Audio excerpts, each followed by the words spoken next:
వెళ్ళరా పో. ఏయ్! ఈ రోజు మా అన్నయ్య పుట్టినరోజు. ఆడు ఊరికొచ్చే దారిలో కల్పన స్వీట్స్ కెళ్ళి స్వీట్లు హాట్లు అవన్నీ తీసుకొస్తాడు. ఏంది అందుకని వాడు అవన్నీ తీసుకున్నాక నువ్వు విషయం చెప్పు. నువ్వు ముందే విషయం చెప్పావు అనుకో వాడు హడావుడిగా పరిగెత్తుకుంటూ వచ్చేస్తాడు. అర్థమైందా? ఎందుకంటే సైడ్ డిష్ లేకుండా తాగుతున్నాను రా. అర్థం చేసుకోండి రా. సైడ్ డిష్ రాబోతుంది. ఇక ఏ సమస్య లేదు.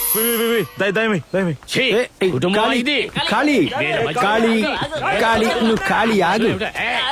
ఆగమంటే ఇప్పుడే నేను కష్టపడి నా లవ్ కు రూట్ వేసుకున్నాను.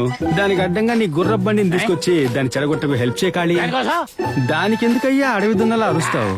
ఇప్పుడు మా పెదనాన్న తీసుకురావడానికి వెళ్తున్నావుగా, ఆయన్ని సాయంత్రం 6 గంటల వరకు ఊరంతా చూపించి సాయంత్రం లైట్లు వేసాక తీసుకొచ్చావనుకో, అప్పుడు తాత శవాన్ని ఉదయానికి గాని తీరు. ఆలోగా నా లవ్ సెట్ చేసుకుంటా. నాకు హెల్ప్ చేసావనుకో గుర్ర పెంటికలు ఎత్తుకునే ఈ చేతులకి గ్లోవ్స్ కొనిస్తా.